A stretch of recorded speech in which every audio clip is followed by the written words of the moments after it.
Here you go, have some omelette. Poor folks like you love this, right? My mother and I froze as we saw the plate of omelettes brought to us, which were clearly leftovers. It's wrong for poor wretches like you to come to such a high-end sushi restaurant like ours. Know your place. We don't have sushi for people like you in our restaurant. Faced with the stern-looking owner, my mom, who rarely gets angry, smiled sweetly and spoke. It would be better if a restaurant like yours went out of business. I'm canceling the $1 million support. What? The words left the restaurant owner stunned. My name is Sandra Brown, a 45-year-old office worker. Still unmarried, I live with my mom, a single parent who raised me by herself. My dad was around when I was in elementary school. But he was a problem due to his terrible drinking habits.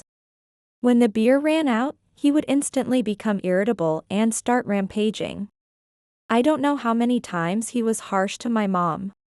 It's a wonder she could endure it. She could have divorced him immediately, but she didn't, because of me. I was still in elementary school, and at that time, society was harsher on single-parent families. So she chose to stay for my sake. Because of my dad's behavior, he never worked. And my mom was always the one supporting our family. She worked all the time, morning, noon, and night. So we never went on family vacations when I was little. Eventually, my father died from illness caused by excessive drinking when I was in the 6th grade. Thanks to my mother's hard work, I managed to graduate from university and now I am a respectable working adult. One Saturday, I decided to go to a high-end sushi restaurant with my mom for her birthday. We usually live modestly, so dining at such places is a luxury reserved only for our birthdays. My mom always chooses the sushi restaurant, and I request whatever I want to eat at the time. This sushi restaurant has been her choice for the past few years. The first time we came here, the omelette captured my mother's heart. I also love it, the broth is rich, and it bursts in your mouth deliciously. The master chef remembers my mom, who visits on the same day every year. So when we order a chef's choice, he always includes that omelette as the last dish. Seeing my mom smile as she eats the omelette is my happiness now. As I recall the melting smile on my mom's face when she first tasted this omelette, I opened the door to the high-end sushi restaurant. I was met by a chef who didn't talk and looked at us without a greeting. It seemed like that chef was glaring at us. There was also something off about the restaurant. Normally, the cheerful master chef would greet us with a welcome.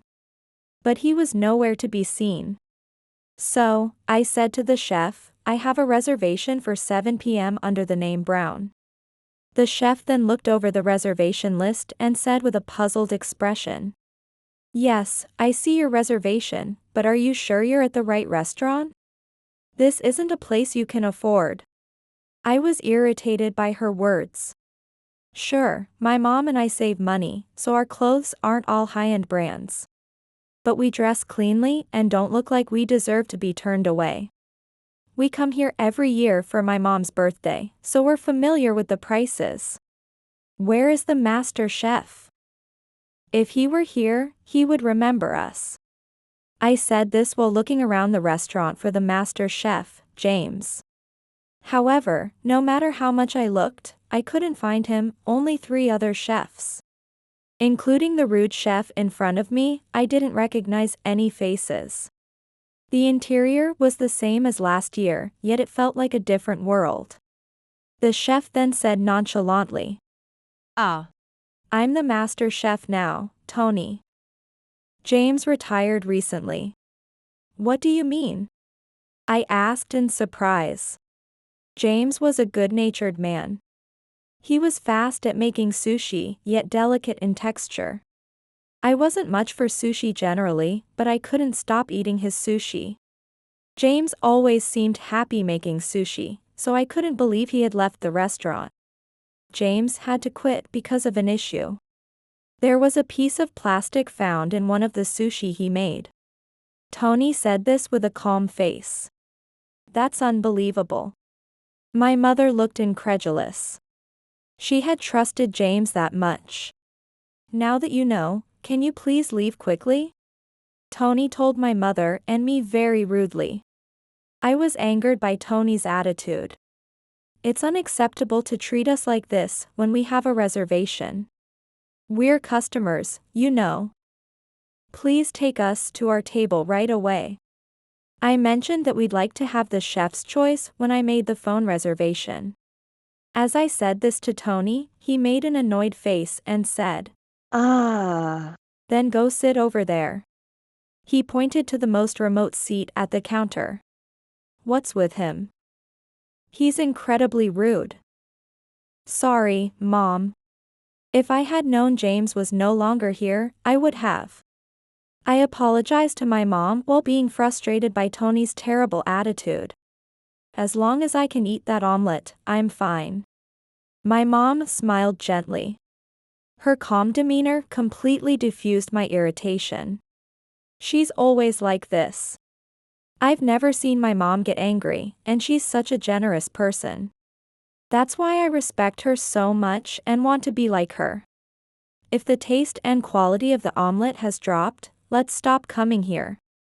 Then we can go on a journey to find delicious omelettes together. I made that suggestion to my mom. Then my mom said, "Oh, that sounds nice," and laughed softly. At that moment, I heard Tony's voice from across the counter. Here's your appetizer. We were stunned by the dish Tony presented. It only contained pickled ginger and very little of it. Why are you serving us this as an appetizer? When I asked, Tony sneered and said, Chef's choice means the chef looks at the customer and decides what they can afford to pay.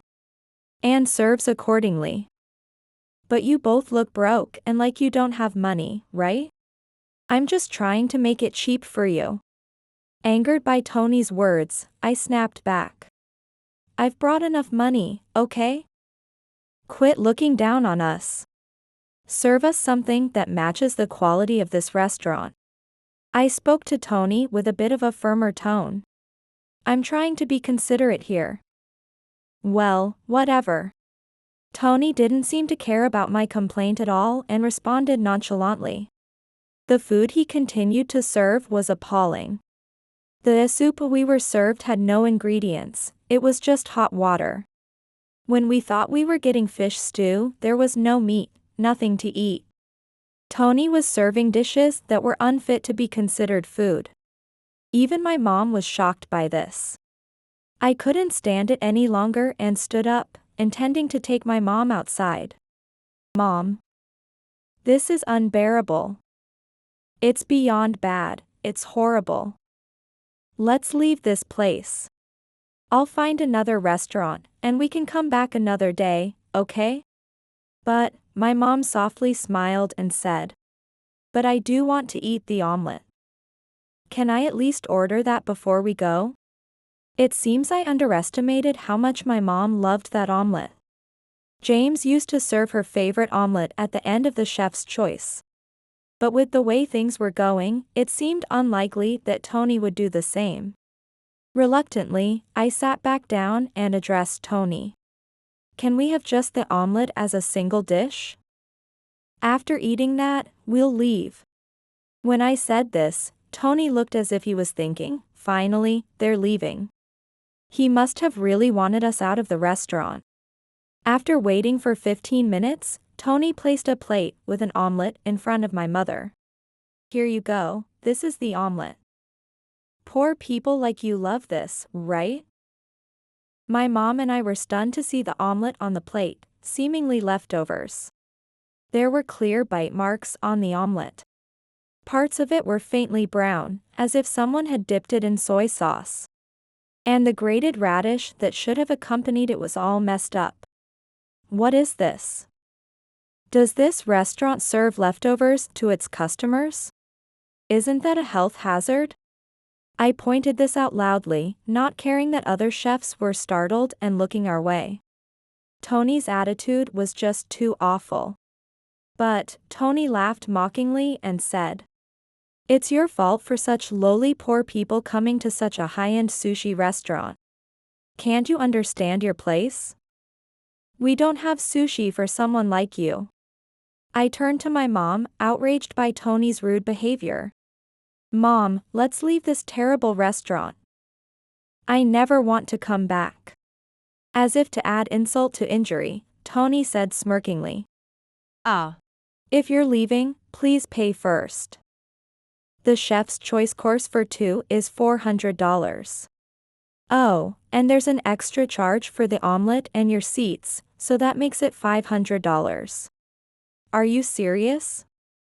You serve terrible dishes to us and expect to get paid?" As I protested, Tony sneered more and threatened, "Poor people really don't have money, huh? If it's dine and dash, I'll call the police. What will you do?" As I was about to angrily respond, my mother quietly placed $500 in front of Tony. "Thank you for your service." Tony counted the bills with a smug look. "Mom." I looked at my mom. Then, the mom who had never gotten angry said, "It would be better if a restaurant like yours went out of business. I'm canceling the $1 million support." She smiled sweetly as she said this to Tony. "Excuse me?" Stunned, Tony muttered, "What are you talking about? There's no way a poor person like you would have that kind of money." Tony said, still sneering, "No, my mom can have that kind of money, considering she's an investor." I responded calmly to Tony's question. My mom was originally a top saleswoman at a foreign securities company. After retiring from the securities company, she has been working as an investor using her knowledge. Long before a millionaire became a popular term, my mom's total assets had already far surpassed that mark. Normally, there might be failures leading to significant losses. But my mom has been successful in the world of investment because of her skills. "Investor?" Tony repeated my answer incredulously, still unable to believe it. "Given my mom's total assets, she has more money than you, Tony, could earn in your lifetime." I informed him that. So there was no reason for him to call us poor. Tony looked panicked, visibly shaken. "Then why are you both dressed so poorly?" Tony looked at our clothes, still not believing that we had money. "We usually live off shareholder benefits. Most of the companies we've invested in are casual brands. So we naturally dress this way using our shareholder benefits." My mom is not very attached to material things. She is usually busy with investment activities and lives frugally by making good use of shareholder benefits. But, with her actual wealth, she could easily afford to dress in full high-end brands. "No way." Tony is still in disbelief. That's when I spoke up. "Could you call the owner of this restaurant, please?" "Why do I have to call the owner?" Tony is flustered. He might be afraid that calling the owner would expose his previous actions. Or he might think it's not necessary to bother the owner. My mom answered Tony's question. "Just tell the owner we're brown. I think the owner will understand immediately. I'm actually in talks with the owner about whether to give $1 million aid. Because he mentioned that the restaurant is struggling." Tony is shocked to hear my mom's words. He probably can't believe that the restaurant where he works is about to go under. Tony mumbles, "The owner is not able to come right now." Then my mom clapped her hands with a smile and said cheerfully, "Then I'll just call the owner directly and ask him to come here." Tony's face turned pale. "Yes, Mom. Go ahead and call the owner now." I enthusiastically agreed with my mother's suggestion. 10 minutes after my mother made the call, the owner entered the restaurant in a hurried manner. "Ms. Brown, I am terribly sorry. The roads were congested, and it was hard to find a taxi. The owner is sweating profusely. He must have rushed over. Owner. Seeing the owner's face, Tony turns pale. Just thinking about what might happen to him next must be terrifying. He probably realizes now what a big mistake he has made. But it's too late. Tony is about to face hell. I decided to spill all of Tony's misdeeds to the owner. Take a look at this. I asked Tony for a chef's choice meal. And this is what he served us. I showed the owner our table. There lay untouched dishes like bowls of plain hot water and plates with just ginger. All served by Tony. The owner is in a daze from the shocking scene. Tony tries to make excuses, but he seems at a loss for words. He's just flustered near the owner. By the way, I ordered an omelette as a separate dish. And it came already half-eaten. This never happened when James was in charge. The reputation of this restaurant has plummeted. I calmly alerted the owner. And after serving us such things, he demanded $500. When I complained, Tony threatened to report us for dining and dashing. Isn't that outrageous? The owner's complexion grows even worse. However, it's a serious responsibility that the owner has allowed Tony to run wild. I am so sorry. James left suddenly. Those who were devoted to James quit coming to the restaurant. It was a mistake to hastily appoint Tony as his replacement. The owner is sweating non-stop, constantly wiping his forehead with a handkerchief. I passed the baton to my mom. I was considering giving $1 million to support this restaurant. Because I thought James was here. I don't want to give a single penny to a restaurant with a rude chef like Tony. She said this with a smile, but her eyes were not smiling at all. Oh no. The owner looks like it's the end of the world for him. It's no wonder he looks this way. The restaurant was empty when we walked in. The management of the restaurant must be in poor condition. They must have been barely getting by with my mother's aid. After all that effort to finally become the head chef. Tony muttered this regretfully. I smiled at him and said, "You were involved in James's resignation, weren't you? Be prepared. Bad deeds always come back to haunt you." It seems Tony has said too much. He turned even paler, trembling, and eventually collapsed to his knees. Eventually, the high-end sushi restaurant closed. Since Tony became the head chef, the restaurant had been running at a loss. Moreover, after my mom withdrew her support, other investors also stopped their aid. Saying, "Then I will too." I think the situation worsened because my mom spread the word among her investor friends about how she was treated by Tony. As a result, the owner had to close the restaurant due to financial difficulties. After being fired, Tony was arrested by the police. It was discovered that Tony had intentionally placed plastic pieces in the sushi, which led to Chef James's resignation. Tony wanted to be the top chef at the restaurant, but James's presence was an obstacle. At the time, Tony, who was also working as a waiter, secretly inserted plastic pieces into the sushi prepared by James, causing trouble. Tony had been committing similar acts against other chefs he disliked. The reason this came to light was the restaurant's security camera.